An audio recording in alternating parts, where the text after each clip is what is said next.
Board. Will you, if it's available, can you send a link to the thing that was streamed last night? Yeah, I can work on that. It was recorded, and I know that they're sending that recording out to every person who registered. And it sounds to me like once those of us who registered get it, we can forward it on. So yes, I will. I'll do that when I get it. Yeah, it was really inspiring conversation.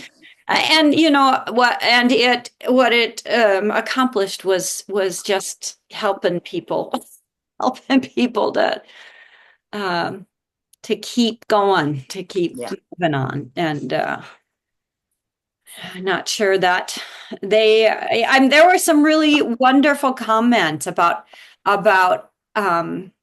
how do we keep hope at the forefront when it feels so hard.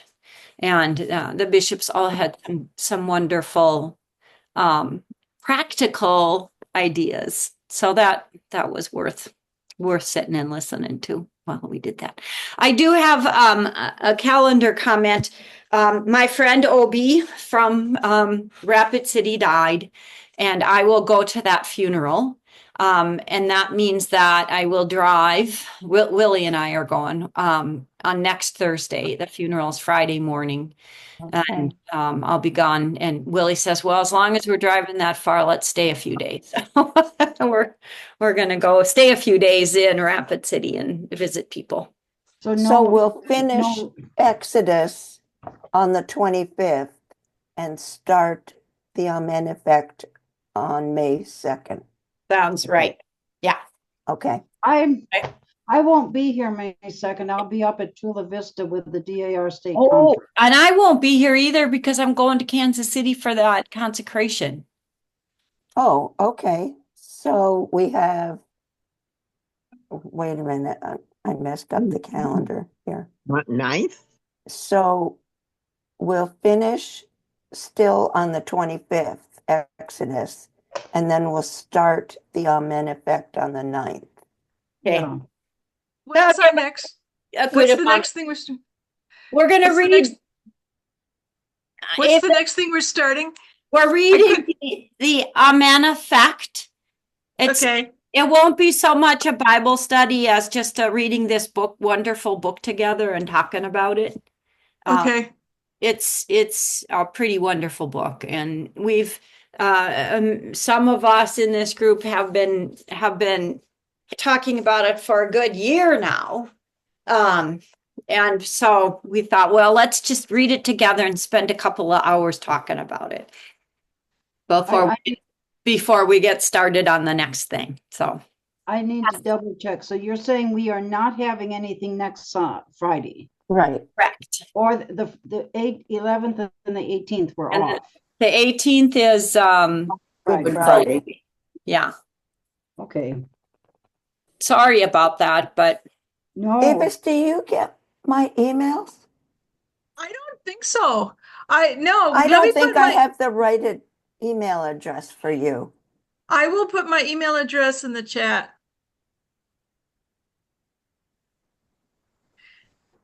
okay. Where am I? There I am. Okay. There you are. Sharon, you're going to send out like no Bible study this week. Yeah. Yeah, I will. Because otherwise. And I'm going to do it right away because otherwise I'll forget. Okay, thank you. Then I'll put it in my calendar. Yeah. There you go. I'm a little confused. Thank you for being flexible. We're good at that. Sharon, your send-out will help me too. Thank you. I do it for me, Jane, to be perfectly honest. Yeah.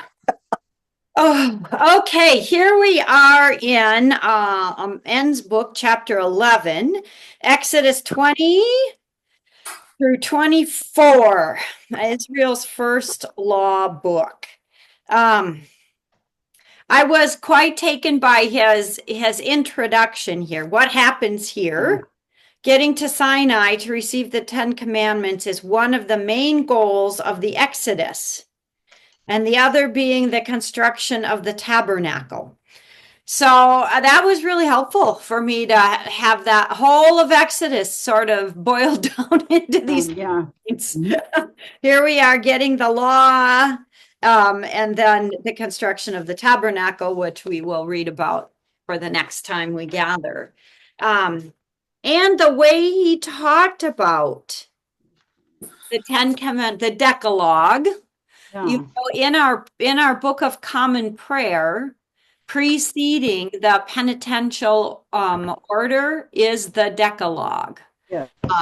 And that's something that I've used in Lent a few different years. I either starting with the Decalogue or starting with the penitential order. So it's kind of a good thing to review once in a while.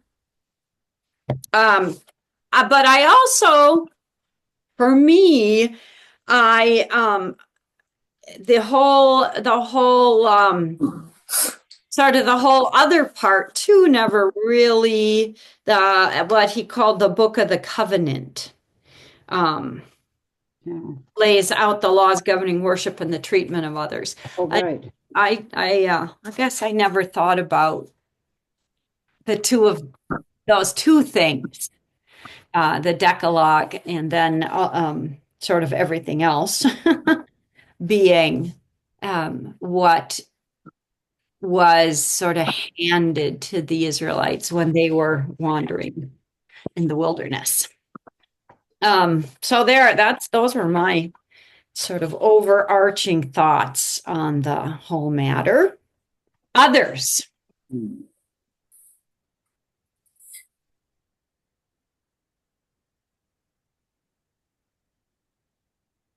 I thought it was kind of interesting on page 108, just a little trivia tidbit, that we also, that they may, not that they may have heard of it, but the law of Hammurabi with the Sumerian period, which is on the second paragraph on page 108, that there was a code earlier similar to Exodus 21 that would have been maybe or maybe not so familiar, but I liked his idea about on the fourth paragraph where he talks about the contract includes blessings for obedience and curses for disobedience, more threatening than the terms of conditions of loading down a nap from iTunes. I like that part. Where is that? It's about the fourth paragraph. It's third paragraph down halfway through. Just On a one- lot of trivia. On 108? Yeah. And then the The paragraph starts with, in fact, Exodus's yeah. description. Okay, gotcha. Just a little cute little But trivia. also on that, and what's interesting is there's blessings and curses, but I like on page 109 how he points out that God never says, okay, I'll be your God if you do this. It's, I am your God. There might be blessings and curses, but he is their God. And I think that's really a comforting for all of us to know that that's not a decision we make. It's not that we did something right or wrong. That's in God's hands. He has decided that. Right. No It says that with transaction involved. Yeah. It's beautiful. Maybe it should say blessings and consequences. Yes. Yeah. I guess that has to do with when you're what time in history you are, right? Right. And I too, I underlined all that and starred, and this is not a transaction, and that might have been a revelation for me. I mean, in that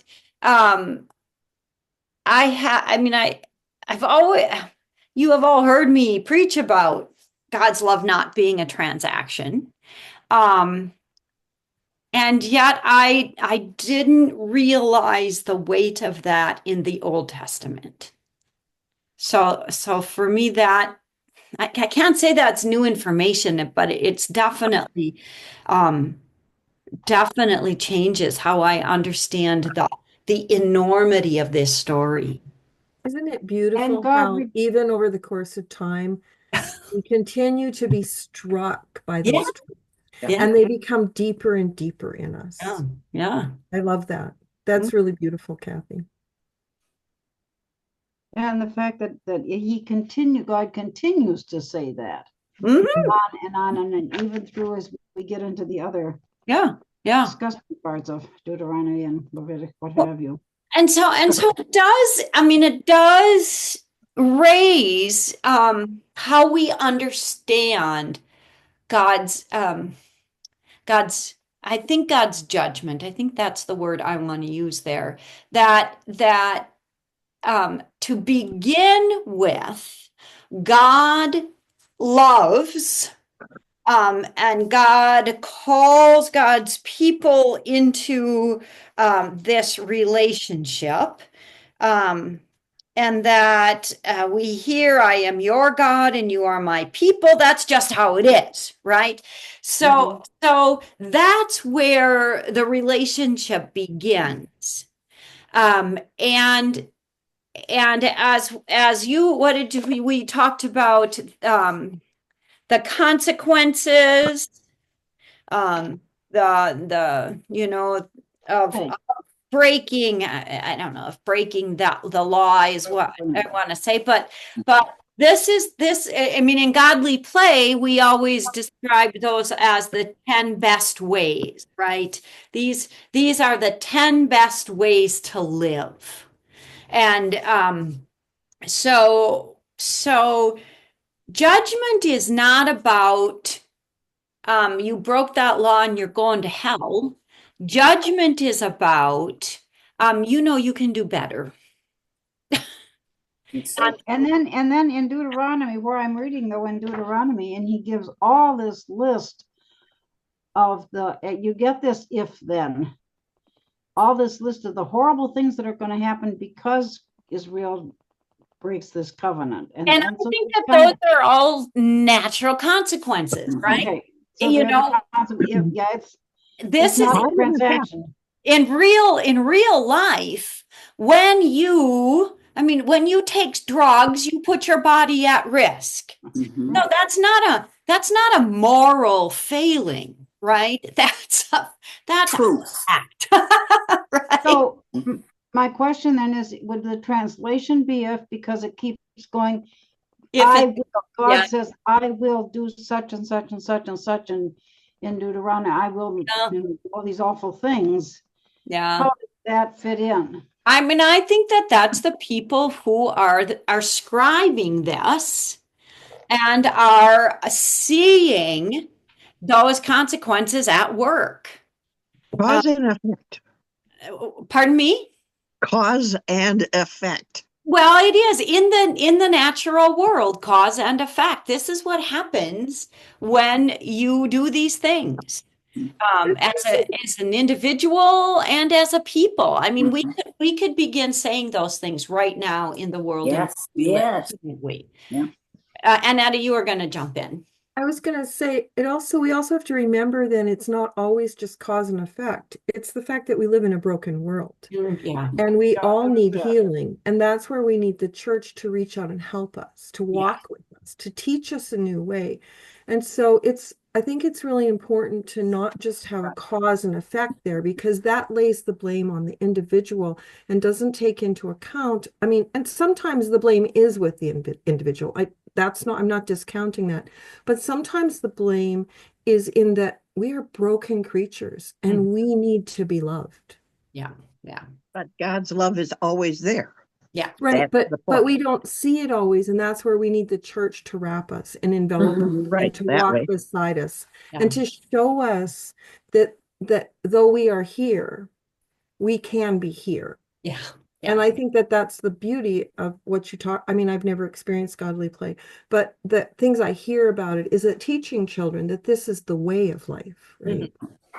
Yeah. Yeah. Yeah. Yeah. I found it interesting with that on page 109 in the second paragraph, there's a sentence that says, in the Old Testament, the laws are woven into the overarching story of Israel's rise from a monarchy to a monarchy, David and Solomon. But it becomes a part of their life story. Mhm. what they're doing, including a description of the days. Paragraph is that in? That's the second major one, what starts out unlike other contemporary records. And I Oh, sure like his analogy of the terms and conditions. Yeah, that's I what I mean, was. for me, that made all the sense in the world. Because every single time I buy a new Apple device, or every single time I decide I'm going to load this up on my computer, and the terms and the conditions come up, and I just scroll through it Mhm. and off I run. I know. And I always, as I do that, I think, did they just ask for my firstborn? They probably did. Yeah, probably. Yeah, it's like if the terms and conditions we download were embedded in our life story, accompanied by a description of the days leading up to our purchase, an analysis of how we acquired a taste for the Beatles and James Taylor, and a discourse on our hopes for the future. Anyway, if you're ever up to it, take a half hour and flip through the Pentateuch and make a note of where you see sections of laws. They are part of a larger story. Mhm. Mhm. I think that's Yeah, Uh, same and the so same here. important. Yeah, so very important for us to know that these things are not separate. It's part and parcel of the narrative of the people who went before us. Okay, Jane Korsberg and then Sharon. Yeah. Another incidence of this, I think, is in First Samuel, where the people demand a king, Mhm. and then they're told, "This is what will happen if you have a king," and spells it all out. Yep. Where And was that, Jane? they say, "We want a king anyway." Anyway, Where was that? somebody else has a king. We want a king. Exactly. First Samuel, Jane. Yeah. Thank you. We want to be like everybody else. You want Yeah. to be like knew it was everybody there, else. We know it's not a really very good idea, but Yeah. doesn't that just what we get today? Oh, we It's worth do. a try. It's not Let's such a see what good happens. idea, but everybody else has that, so I want it too. Yeah. Sounds If awfully you get a content. food. Yeah, This sounds awfully contemporary. yeah, exactly, exactly. Karen, you were gonna jump in. Well, I was going to say that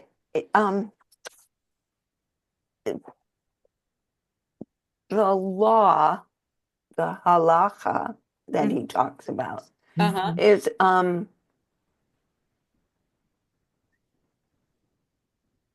it is and has been from the beginning, or at least from the time of Moses, what defines the Jewish people, the Israelites. But it has, especially now, many different ways of being interpreted. And that doesn't show up in here. Mm. Yeah. Where does that show up?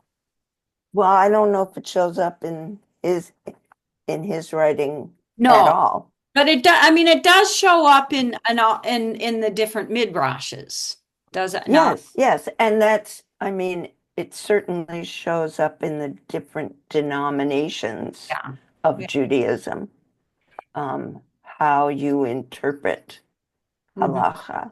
Yeah, yeah. Davis. I think that it shows up in the minor prophets. What does the Lord require of you? Sort of summarizing, analyzing and synthesizing. And in the New Testament, there's lots of discussions about what the law really means and how one goes about to observe the law. Yeah. Yeah. Jesus is all over that. And of course, so that was a Jewish discussion. Yeah. Yeah. Which, Well, like that, I think was in this, though, in what we read from Exodus in the Bible, the not boiling a kid in its mother's milk. Yeah. Why? And that's what the laws of kashrut are all based on.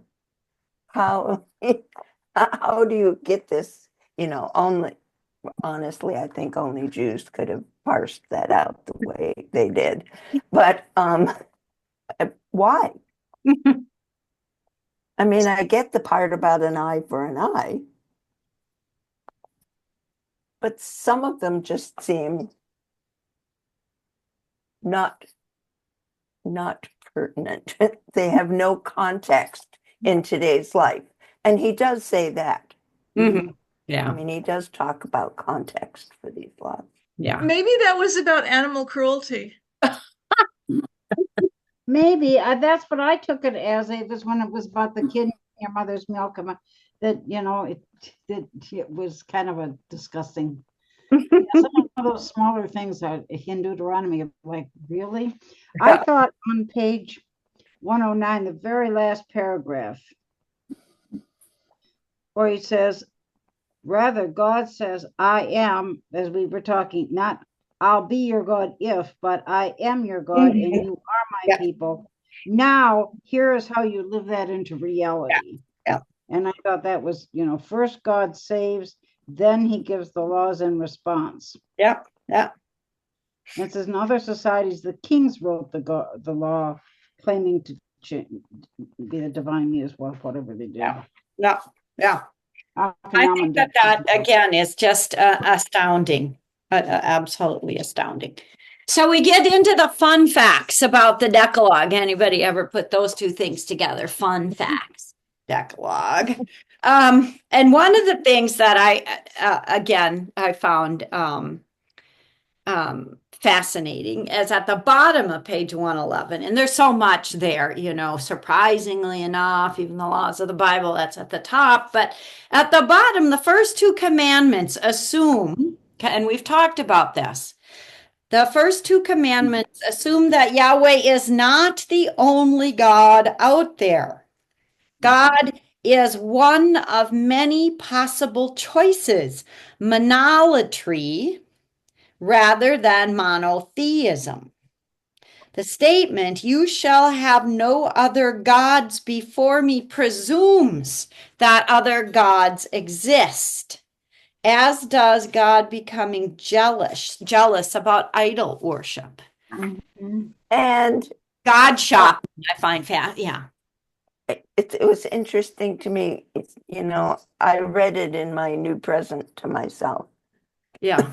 And the Jewish Publication Society translates that as I am an impassioned God. So which verse? 2? So not jealous, but impassioned. Yes. Jealous, impassioned. Okay. That's Which I thought was interesting because to me, impassioned is not the same as jealous. No. Quite different. Jealous is a fascinating word to use to translate there. Avis? I was thinking about impassioned. Didn't a lot of theologians not really get around to talking about God as being impassioned until process theology after World War II? Yeah. Yeah. When was that Bible translated, Sharon? That's an The interesting. JPS? Yeah. Oh, I think sort of recently, but Yeah, that's an interesting observation, Avis. And I think what that points to, once again, is translation, and that every single word is caught in its context. 1985. Yeah, that's a great observation. So, depending on the state of the world at the time of the translation, Exactly. Words morph. Yeah. Oh my gosh, they do. Most definitely. I do also appreciate Enz's pointing out in chapter 20, verse 2, I'm the Lord your God who brought you out of the land of Egypt, out of the house of slavery. And he would add, therefore, you shall have no other gods before me. I did this for you people. Therefore, you should not have any other gods before me. So, I mean, I think there's two things there. One is the acknowledgement that this God is one of many that they could choose from, and that this God really is making a case. Almost sounds transactional, though. Well, I mean, I guess it depends on how you understand that word, therefore. But I think what it sounds for me, what that sounds like is an argument. An argument for. Um, I can't come up with the word. If you're making a speech and you're trying to convince people to do what you want them. Logic. Yeah. So, Persuade? what, Jane? Persuade? Yeah, persuasion. Yeah. So I'm the one who got you out of slavery, people. Therefore, I'm the one you should be following, not them. Not them. There was something different that I found on page 113 with the finding facts of kind life, if it's okay to go on to that. Sure. He says, and this is 1, 2, Well, 3. except that we need to also acknowledge that on page 113, our author has moved from the Decalogue to Okay. the Book of the Covenant. So we're in a different set of laws now. Okay, go ahead, Ann. Well, where he says it is, and I'm halfway down through the third paragraph. The point is that social and religious laws are not isolated from each other as they often are in Western Yes. cultures. They intermingle. A snapshot of how they play is kept where the religious regulation has social implications, so slaves and resident aliens can rest. Yeah. No, and you missed a sentence that I think is really important. Okay. Separating the two is artificial. And because I think that's what we try and do today all the time. We No, try I didn't see that. I'm is sorry. we try to separate social and religious laws. And there's a good reason to try and do that. I mean, we live in a country where for 250 years, at least, we have said that that there's a separation between church and state, or religious ideologies, But and there's a difference. laws. Let me finish. But I'm not. We have always had people who would disagree with that, I guess. But the difficulty, and we see that in Israel and Palestine all the time, that it is incredibly difficult to separate social and religious laws because they are so intertwined. We have to be really critical thinkers in order to be able to accomplish that. And we also have to have conversations, ongoing conversations about, is that an important thing for us to continue to do? Is that an important value to keep religion separated from civic and social? It seems to me like most of us here would answer that with a yes. It is an important thing to do to keep these two things separate, and then to acknowledge how difficult that is to do. Going back a little, it says that admittedly concerned whether their farmland lies fallow. Where are you? It's in the first paragraph. On 113? Yeah. Okay. And it reports, although I'm admittedly not as concerned with whether the farmland lies fallow every 7th year. Well, ask a farmer whether or not he should let his land lie fallow. It has to recover. Yeah. But that's where the whole government concept of being paid not to use your land. Right. It started in the 70s, comes out to conserve the land. And that's where the whole new thing of not plowing comes out, that rather than plowing fall and spring, you just let it grow, and then when you plant, you've got I forgot what Bruce uses the term that goes through it, that you get rid of the weeds, but that whole concept is of conserving the land, which can come from that. Well, but it's also science.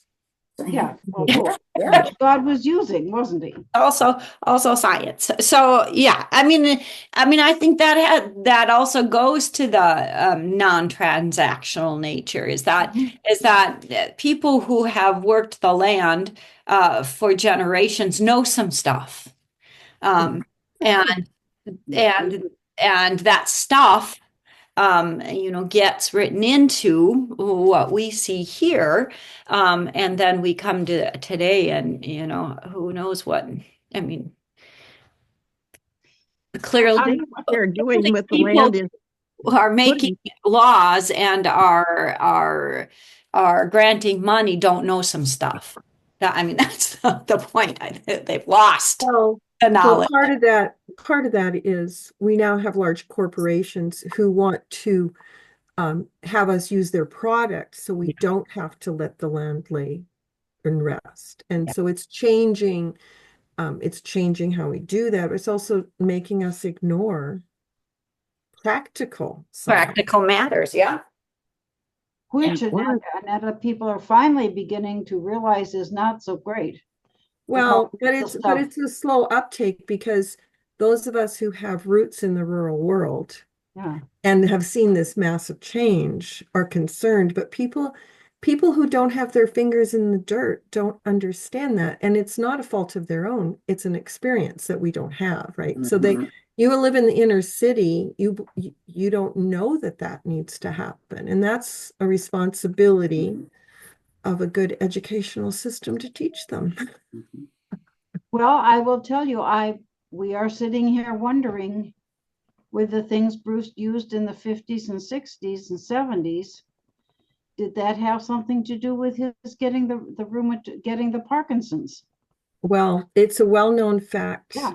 I can tell you lots of stories about environmental cancer and how that has changed in Alberta as they have put more regulation on what they can use on crops and what they can burn off in the oil industry. And because it's nationalized health, this is important and they celebrate it because it costs the country less.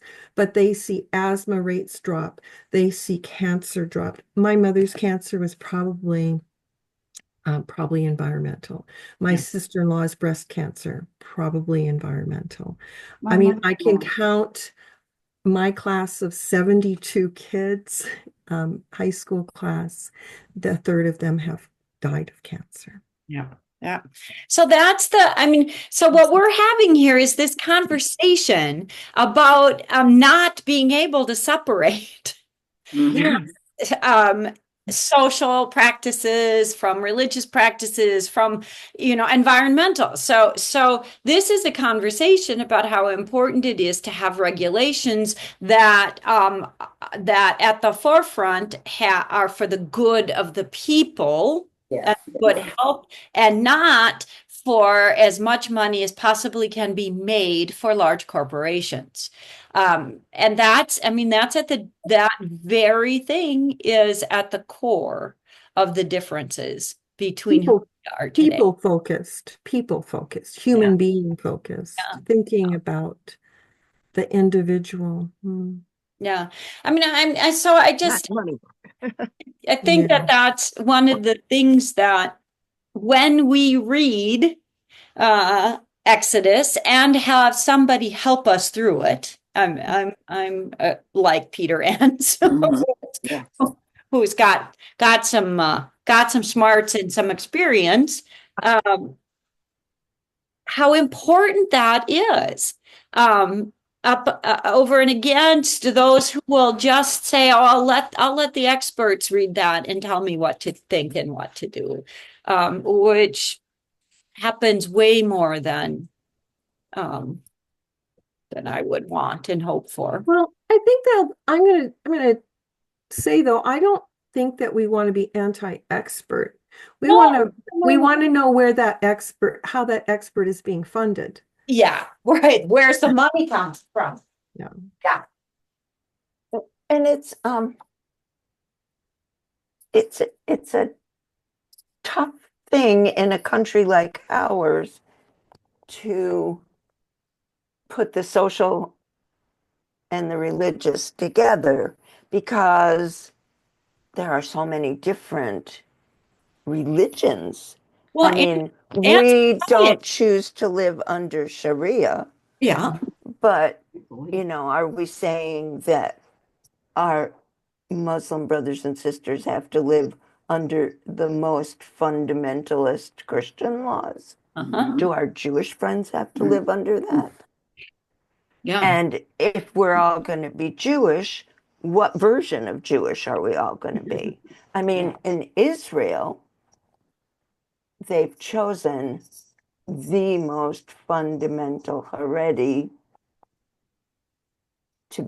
to say this is what God is telling us. Yeah. I'm always very leery of people who know exactly what God is telling us.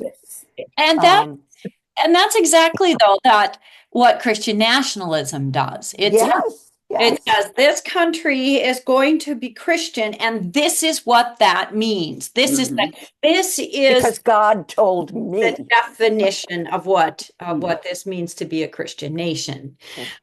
And even, I mean, all of those things, the way you described it, the way I described it, does not take into account the vastness that's in this book. The multiplicity that is in this book. And even to use multiplicity as a way to describe this book would be anathema to a certain group of Christians. Go ahead, Ann. Okay, so, and speaking of that, on page 115, the second paragraph, where it says, and my stomach's kind of icky. How about prayer on that? Let this be a lesson to all of us. Christian theology can never rest on Bible verses. Yes. It never has. Theology is more than cutting and pasting passages into our lives. It's about building a discerning connection between ancient and modern times. Yeah, I got that one. Underlined, exclamation point. Yep, me too. Because that's exactly where you're at. And that's what he's talking about in the paragraph ahead of that. I need my tea. Where he says the question of whether God endorses slavery or not. You know, where a male slave can go free, but a female can't. Yeah. Well, and this is probably, I think, one of the most important things he's written on that paragraph. this section highlights, Yeah. one of the moral conundrums Christians have had to face. Why can't we talk about the moral conundrums? And even if it says that, is that the right thing to do? I mean, he taught us all about that in the last book we read by him, right?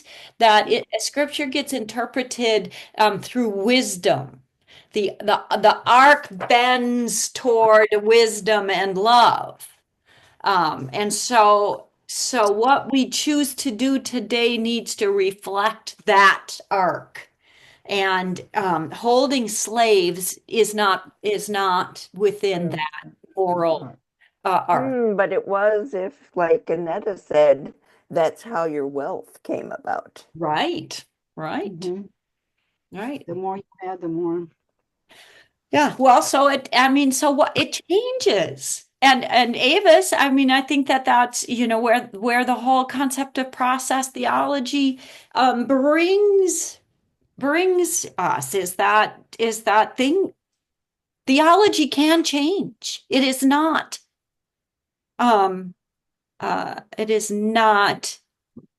always the same.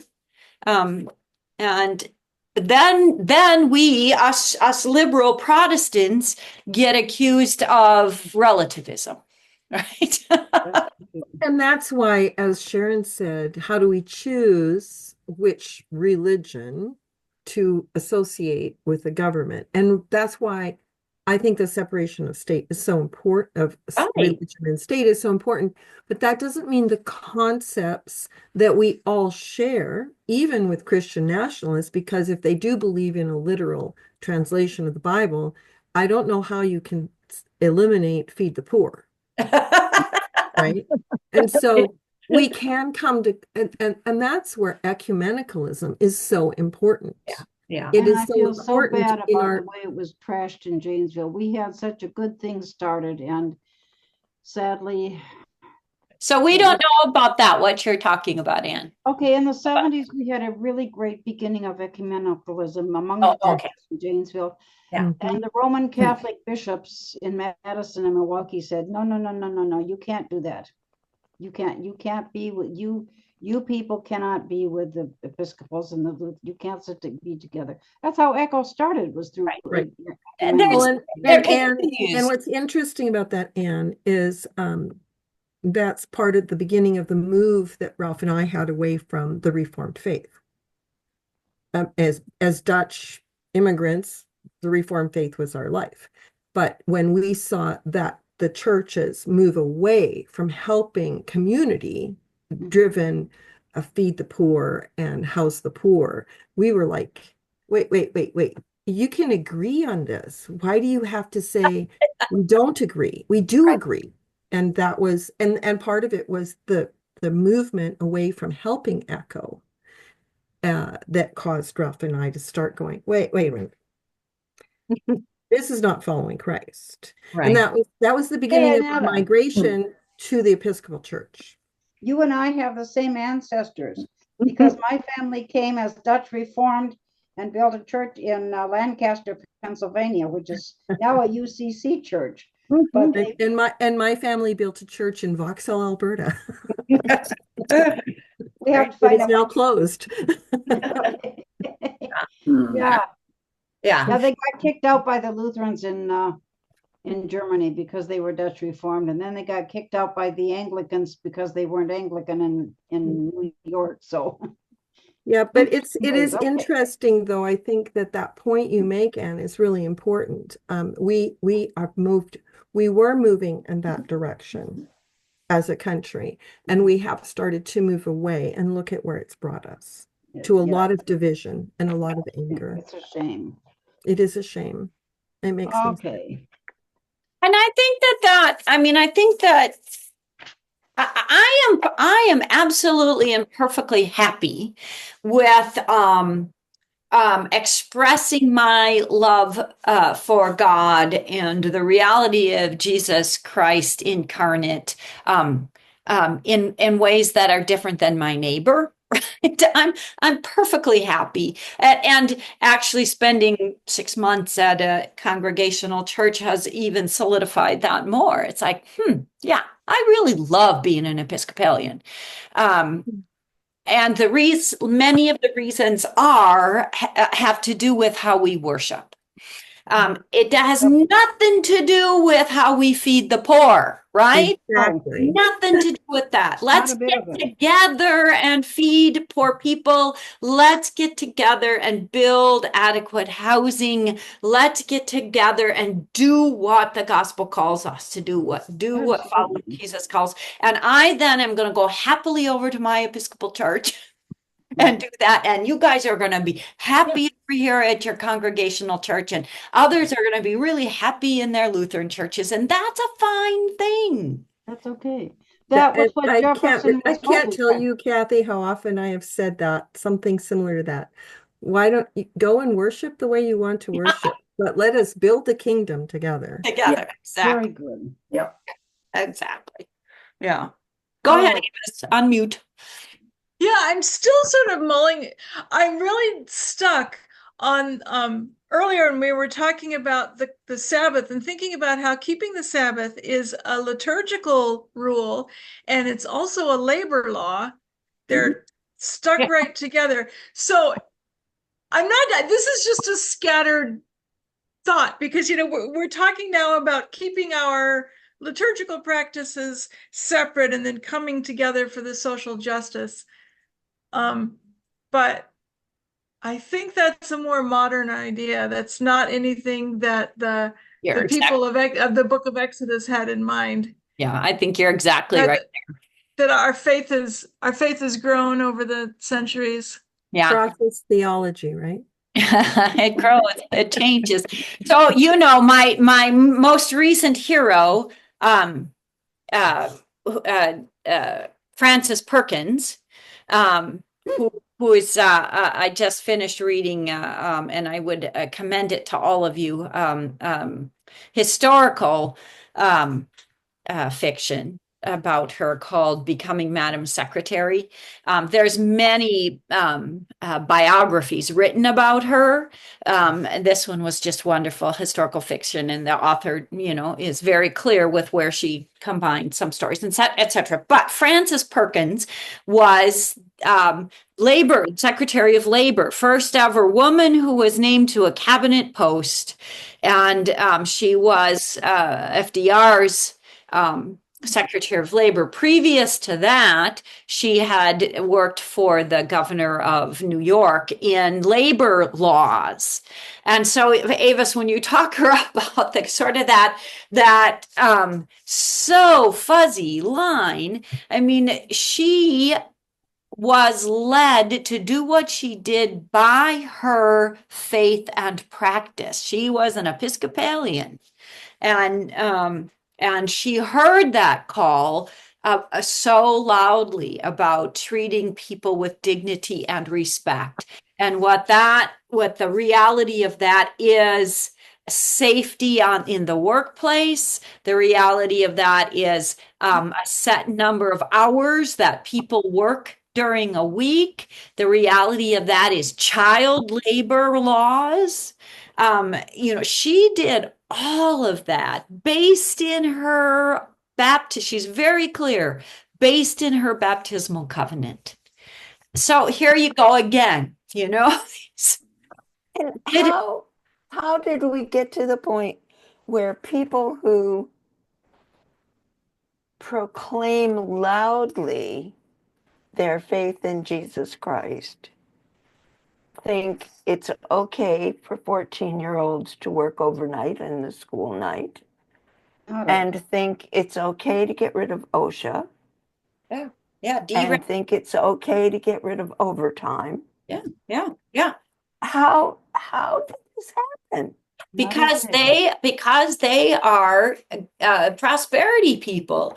What's good for me is to make as much money as possible. Deregulation then enables me to make as much money as I can possibly make, and I have no responsibility. Then don't quote the Bible, Jill. Right. So me sitting in this chair at this time, I have, I look at that person. I said that it's an impossibility that you claim to be a Christian because you do not follow Jesus in any way, shape, or form. Ladies, I will see you on the 25th. Some of you I'll see before that. Blessed Easter to everybody. Okay. We'll see ya. Pray that my feet and fingers all work together and everything. So take care, and we will see you on the 25th. Have a wonderful trip, Kathy. Okay, thanks. Take care. Yep. I just wanted to say I listened to a man who works at the Washington Post as a journalist, but he worked in both the Clinton and I can't remember which Bush administration, but he worked in those settings and in national security. And so now he works as a journalist in national security. And it was interesting to listen to him because he kept referring to the fact that he was a follower of Christ and how he'd always been a follower of Christ and how he was really struggling with what was happening in this administration. And of course, they were talking about Signalgate a lot, but it was interesting because I kept thinking, we have always had these people who are followers of Christ, who are now kind of scared to say they're a Christian because they don't want to be labeled the wrong way. Right. They have been working behind the scenes always, and their faith has been impacting our country always. And so I was kind of struck by that. And it comes right back to Frances Perkins, that her faith motivated her, but not in a way to control others, but to love others. Right. Yeah. Yeah. That's a great, great way. And that's, the sinfulness of humanity historically has been using Christian faith to control others. Yeah. Rather than to love others. Mhm. Yeah. Yeah. This gets right back to the therefore we were talking about in the Ten Commandments, doesn't it? Yeah. Yeah. Yeah. Well, Mm. thank you so Good much. lesson, thanks. Thank you for having such wonderful conversation. I sure appreciate it. We Drive won't, safely. I Thank- hope that you don't have snow on your way and that you have that beautiful spring weather that South Dakota is known for. Not the snow stuff they're known for. thank you so much. Me too. I hate that drive in weather.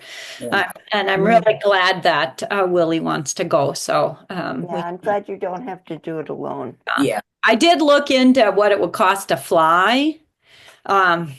And had I had to do it, if he hadn't have stepped up, I might have bit the bullet and gotten on an airplane. But he wants to go and he wants to see stuff. So it'll be a fun little trip for the two of us. It'll be a Next time mom we and have to son. talk about the building of the altar because all that blood. Yeah. Yeah, yeah. And Peter says sprinkled, but the Bible sure does not. It says dash. Bash. Okay, guys. 2 weeks. We'll see ya. Take Bye-bye. care. Happy Easter, everyone. Happy Bye-bye. Easter. You too. Yeah. Leave.